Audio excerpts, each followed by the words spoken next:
What's the most gut-wrenching thing your partner has ever done to you? We started dating in September of 2021. It was the typical teenage romance. We had our first kiss together and spent every second we could with one another. Eventually we moved in together during December of 2022. All was well for a few months. We got an apartment fairly close to where she and I both worked in assembly line for engines. It's a 2-building complex with her being stationed in one building and I in the other, so we aren't around each other at all during the day. This led to both of us having our own friend groups at work, while having time to ourselves at home. I hear a lot of stories about what she and her friends do during this time, most of whom were male. I had no problem with this. I trusted her completely and thought our relationship was solid enough to not worry about it. Enter Chase. I hear about what a complete doofus he is on the work line and what they do to pass the time. She comes home one day with a little paper tank he made. Same stuff she gets up to with all of her friends at work. I don't exactly know how their relationship functioned at work, but by talking to people in that area, it was a lot closer than she let on. It started escalating when he invited her to start working out with him at the local gym. She accepted and let me know about it all as well. Then she started going more often. I support her in whatever she'd like to do. She started inviting him over to hang out, and I thought it was awesome because he was a cool guy. But then things took a turn for the worst. She started going over to his house to hang out and get drunk. The first time she did this, they got so plastered that they passed out without letting me know they planned on getting that drunk. I stayed up all night waiting for her, calling to check, going over to his place to knock and see what was going on. No answer. She got home the next day and we talked about it. She promised that she'd communicate better with me, so I let it slide. She started going over more often, staying over more often, and talking about him all the time. I was jealous, but I trusted her. And I was truly happy she had someone to hang with since I'm not much of a drinker myself. This went on until late January, early February this year. Then she started acting sullen, withdrawn, and saying she just needed space. And of course I obliged.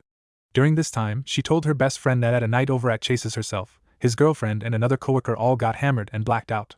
And during that time, Chase assaulted my girlfriend. I'd come to find out later that everything in that sentence was a bold-faced lie. Her friend tried to get my girl to tell me but she refused. After a while, her friend would tell me because she couldn't have it in her conscience. For this, Mary, my girlfriend, cuts her off entirely for going behind her back. Mary tells me when she gets home, but instead of saying Chase assaulted her, she says it was the other coworker. I asked her if she wanted to get a kit, and she refused. She took a pregnancy test but never showed me. And now she went over to Chase's house more because he felt guilty for what happened to her. This goes on for a few weeks, her being extremely withdrawn and asking for space then spending every chance she gets at Chase's. My girl one day says she needs space and goes over to Chase's house for what she says will be 2 weeks. She says the passion has gone out of our relationship, even though she asked for space and she needs time for herself. I asked her if she had feelings for Chase, and she promised he was like a brother to her. And as for the image linked to this, she tells her mom she's staying with a female coworker. The 2 weeks turned into 3 months. I gave her the space she needed and I didn't contact her for the first week or so. But our communication eventually started up again. I tell her good morning and good night, check up on her from time to time and just try to be there for her. She keeps saying she just needs space and that I'm still the person she loves. It seemed like every night she got drunk. Some nights she got hammered enough to send a breakup text, but walked it back the next morning. The next time I saw her was in the middle of the night at the end of the 3 months. It was not because she was ready and wanted to see me, but because she got pissed at Chase. And through all of this, I trusted her.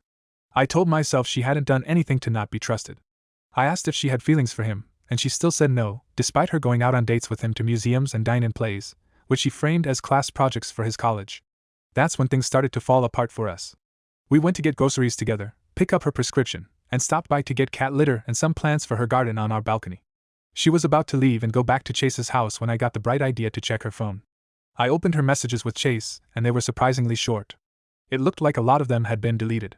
But what she forgot to delete was him asking for pics and her sending them. I was furious. So I confronted her. She said that she wanted to feel pretty and that her and Chase are entirely platonic. Then she left. I texted her the next morning asking to make it work. Despite everything, I still loved her. She says she wanted to, but was just her usual withdrawn self. She made no attempt to engage or do anything. Like a kid who's in their own head waiting for whatever is happening in front of them to be over. She thinks it's best to break up and said she's not in the right headspace for a relationship. I made her move her stuff that day. I'm still sad and lonely at what's now my place. There's still some of her stuff here, as well as her cat, because Chase's place was smaller and didn't allow animals. She comes by about a month later to finalize and grab some things. But after she left, I noticed something she chose to leave behind, her old phone. And it was still logged into her Samsung account. To my horror, I found texts between her and Chase saying, "I love you. the day after she moved out. I knew at this point that she had been in a relationship with him and was lying to me the whole time. I decided to call her mom to see if she knew what was going on with her daughter. She was absolutely surprised by what I had to say and suggested that we meet up. Mary's former best friend, her mom, stepdad, and one of her brothers, and I decided to meet up for lunch to compare stories. Unsurprisingly, none of them matched. Mary told her mom that she moved in with a female coworker and got the same story about how the coworker had assaulted her. And she told her friend that there was no such thing as Chase's girlfriend and the coworker was not there the night of the attack. She said it was just her and Chase and that they had hooked up. I showed her mom everything I had in text, both from Mary's phone and mine. At the end of this meeting, we were all pissed. I just asked Mary one more time what really happened. And I still don't know the extent of her relationship, but the gist of it is they started talking when they started going to the gym together. They got drunk one night and screwed.